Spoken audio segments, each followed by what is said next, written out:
Hello, আসসালামু আলাইকুম everyone. আজকে হচ্ছে আমরা গত ক্লাসে যেটা জেনেছিলাম সেটা হচ্ছে বর্ণ পরিচয় এবং বর্ণগুলো উচ্চারণ কেমন হয় এবং যুক্ত অক্ষর উচ্চারণ কিভাবে করতে হয়, এগুলো আমরা গত ক্লাসে আমরা দেখেছিলাম। আজকে হচ্ছে তারই ধারাবাহিকতায় দ্বিতীয় ক্লাস। এই ক্লাসে আমরা যেটা দেখব সেটা হচ্ছে কিভাবে সেন্টেন্স মেক করতে হয়।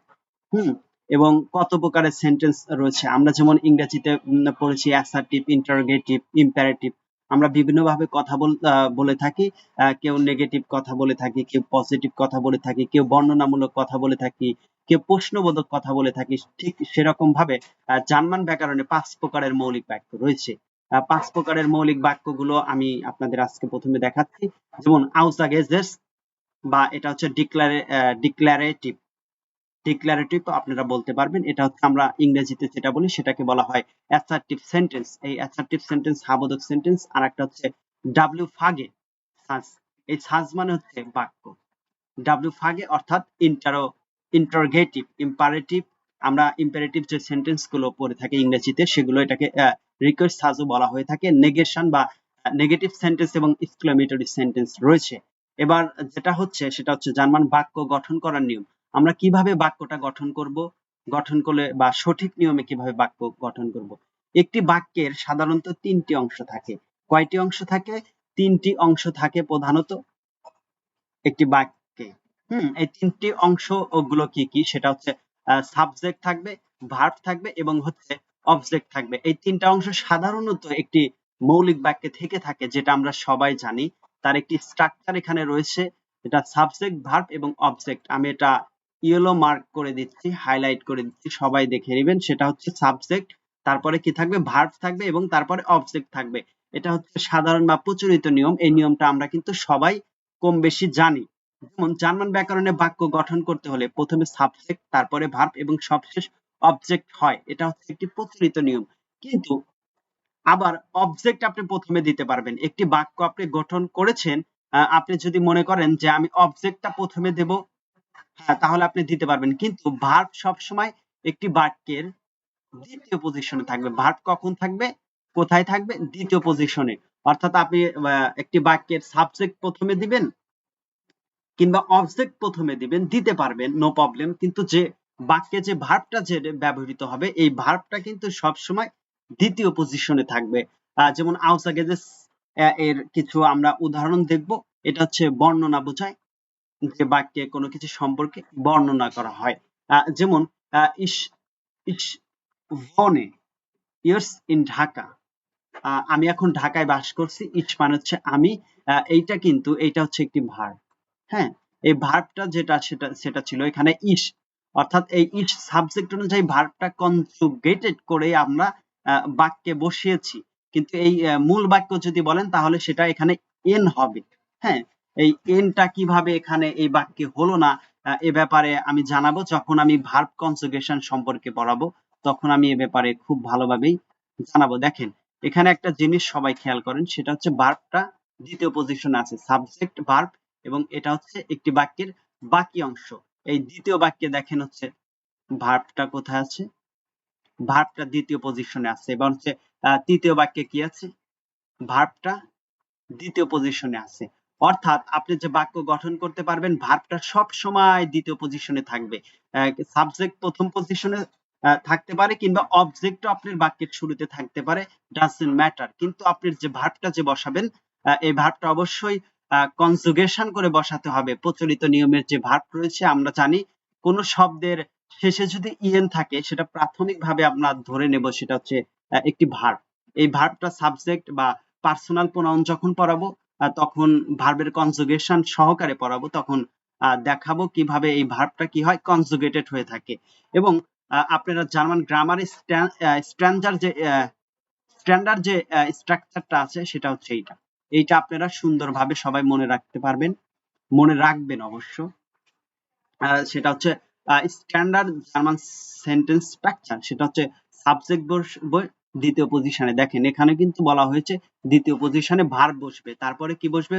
মোর নাউন্স, মোর ভার্ব। অতিরিক্ত ভার্ব একটি বাক্যে যখন থাকবে তখন সেটা পরবর্তীতে আপনারা দেবেন। এ ব্যাপারে বিস্তারিত অবশ্যই আলোচনা করব। এবার আমরা অ্যাসার্টিভ বা গেসাস বাক্য সম্পর্কে জেনেছি। এবার আমরা জানবো হচ্ছে নেগেশন বাক্য বা নেগেটিভ সেন্টেন্স কিভাবে মেক করতে হয়। জার্মান ব্যাকরণে নাবোধক বাক্য প্রকাশ করার দুটি পদ্ধতি রয়েছে।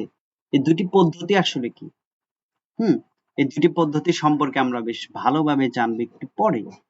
এক্ষেত্রে নাবোধক দুটি শব্দ ব্যবহার করতে হয়। এই শব্দ দুটি হচ্ছে কে আর একটা হচ্ছে কি নিখট। শব্দ দুটি হাইলাইট করে দিচ্ছি, সকলে দেখে নিবে।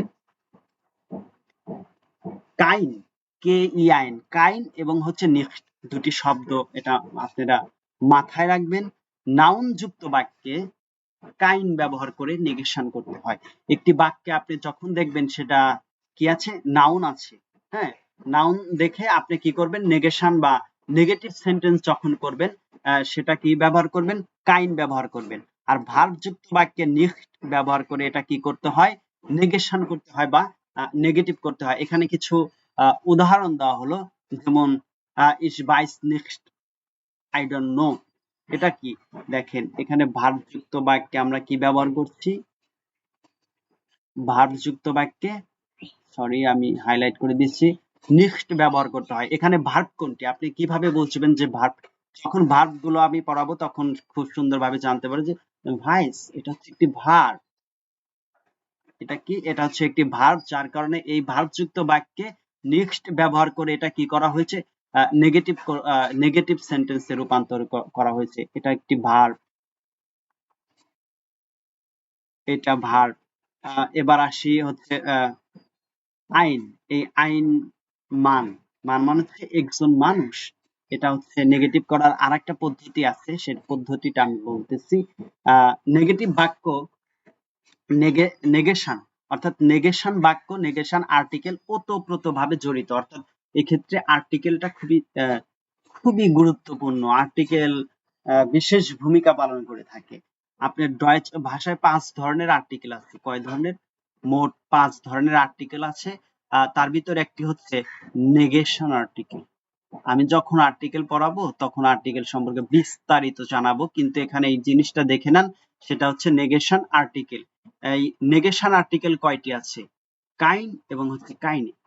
কাইন, কাইনে এই দুইটা হচ্ছে কি নেগেশন আর্টিকেল। হুম, আইন ম্যান, আইন মান হচ্ছে মান মানে হচ্ছে মানুষ, আইন মান একজন মানুষ। এবার দেখেন এখানে নো ব্যবহার করা হয়েছে। কাইন মান, কাইন মান, নো ম্যান। এটার মানে কি, এটা নেগেশন আর্টিকেল ব্যবহার করা হয়েছে। নেগেশন আর্টিকেল ব্যবহার করেই এটা সম্পূর্ণ করা হয়েছে। তবে এই নেগেশন আর্টিকেলের কিছু রুলস আছে, যেটা আপনি দেখতে পাচ্ছেন। এখানে আছে কাইনে, আবার এখানে আছে কাইন। কেন এটাতে কাইন হচ্ছে এবং এটাতে কাইনে হচ্ছে, সেটা হচ্ছে এটুকু বললে আপনি জানতে পারবেন। যেমন কাইন ব্যবহৃত হয় মাস্কুলিন নাউন, অর্থাৎ একটি বাক্যে যখন পুরুষবাচক নাউন থাকবে তখন সেই বাক্যে আমরা কি ব্যবহার করব, কাইন ব্যবহার করে নেগেটিভ করব সেই বাক্যটাকে। আর নিউট্রাম নাউন এবং ফেমিনিন এবং প্লুরালের ক্ষেত্রে আমরা কি ব্যবহার করব, কাইনে ব্যবহার করে সেই বাক্যটি আমরা নেগেশন করব বা নেগেটিভ সেন্টেন্সে রূপান্তর করব। আমি এখানে বেশ কিছু উদাহরণ দিয়েছি। কাইন বুখ, কাইন গিফট, এই আপনারা এটা হচ্ছে ফেমিনিন, এগুলো আপনি সুন্দরভাবে দেখে নেবেন। প্লুরাল আছে। আজকে সময় খুবই অল্প, যার কারণে আমি সবকিছু এখন পড়াতে পারছি না।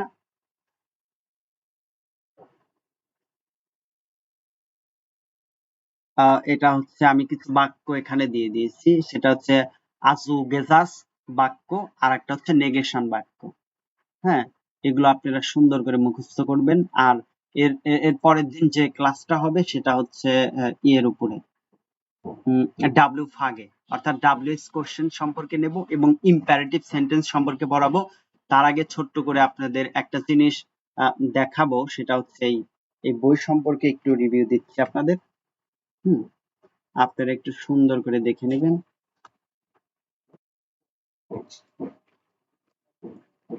এই বইটার নাম হচ্ছে Interlaken German grammar and language A1 থেকে A2।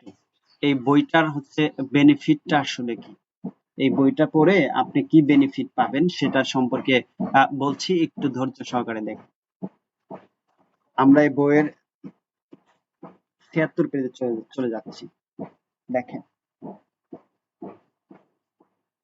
সরি ৪৩ পেজ, 43 পেজে আমরা চলে যাচ্ছি। সেটা হচ্ছে দেখেন এই বই কিভাবে করা হয়েছে, সেটা হচ্ছে আপনি যখন ৪৩ পেজে আসবেন তখন আপনি কিছু জিনিস দেখতে পাবেন, সেটা হচ্ছে সাম ডায়ালগস। হ্যাঁ, এখানে ডায়ালগ বক্স আছে। এগুলোর মাধ্যমে আপনি কি করতে পারবেন, নিচে নিচে একটা প্র্যাকটিস করতে পারবেন। যেমন মার্ক এবং ক্লার্কের মধ্যে কথোপকথন রয়েছে। গুটেন ট্রাক, গুটেন ট্রাক, বমিট কান ইস্ট ইহেনেন ডিনেন। এটা হচ্ছে দুজনের মধ্যে কথোপকথন। এই কথোপকথন সহ ইংরেজি সহকারে what can I do for you, অর্থাৎ ইংরেজি এবং হচ্ছে ডয়েস দুটো ভাষাতেই এই ডায়লগ বক্স গুলো দেওয়া আছে। এবং এটা হচ্ছে দ্বিতীয় পজিশন। প্রথম অংশে কি করা হয়েছে, প্রথম অংশে হচ্ছে সবকিছুর বাংলা ব্যাখ্যা দেওয়া হয়েছে। যেমন আপনি নাম্বারিং 1, 2 এগুলো আপনি জানতে পারবেন, কিভাবে নাম্বারিং করতে হয়, নাম্বারিং পদ্ধতি বাংলায় ব্যাখ্যা দেওয়া আছে। দ্বিতীয় অংশে কি বলা হয়েছে, কিছু ডায়লগ বক্স দেওয়া আছে। এবং তৃতীয় অংশ যেটা, এই বইয়ের তৃতীয় অংশে কি করা হয়েছে, এই যে যেটা সবচেয়ে বেশি গুরুত্বপূর্ণ সেটা হচ্ছে ভোকাবুলারি। আপনি কত পরিমাণে ভোকাবুলারি চান সবগুলো সম্পর্কে এবং সবগুলো ব্যাখ্যা সম্পর্কে এখানে দেওয়া আছে। এটা গেল হচ্ছে তৃতীয় অংশ। এবং চতুর্থ অংশ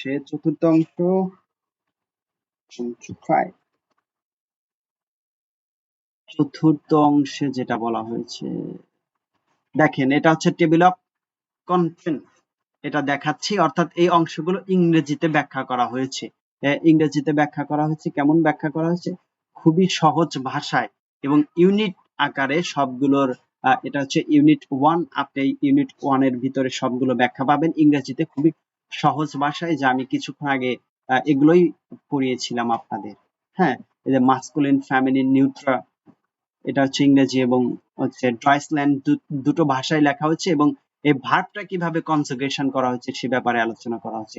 এবং প্রত্যেকটা ইউনিটের শেষে একটা হোমওয়ার্ক আছে।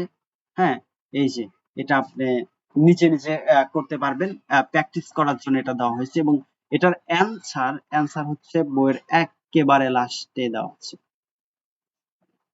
বইয়ের একদম শেষে দেওয়া আছে হচ্ছে অ্যান্সার শিট দেওয়া আছে প্রত্যেকটা ইউনিটের। যখন দেখেন এটা হচ্ছে ইউনিট নাম্বার 23। এই 23 ইউনিটের আপনার এক্সারসাইজ যেগুলো ছিল সেগুলোর অ্যান্সার হচ্ছে এখানে দেওয়া আছে। প্রত্যেকটা অংশেরই অ্যান্সার এখানে সুন্দরভাবে এক্সপ্লেন করা হয়েছে। এটা হচ্ছে এই বইয়ের হচ্ছে মেইন পার্ট বা কভার পেজ। আপনারা যদি মনে করেন যে বইটা সবার দরকারে আসবে, তাহলে আমি ডেসক্রিপশন বক্সে আমার কি দিয়ে দেব, মোবাইল নাম্বার দিয়ে দেব, হোয়াটসঅ্যাপ নাম্বার দিয়ে দেব। সবাই চাইলে যোগাযোগ করতে পারবেন এবং অর্ডার করতে পারবেন। খুবই অল্প প্রাইসে আপনারা নিতে পারবেন। এটা হচ্ছে আমার হোয়াটসঅ্যাপ নাম্বার, সবাই এসএমএস করতে পারেন, নো প্রবলেম। আজকের মতো তাহলে এখানেই শেষ।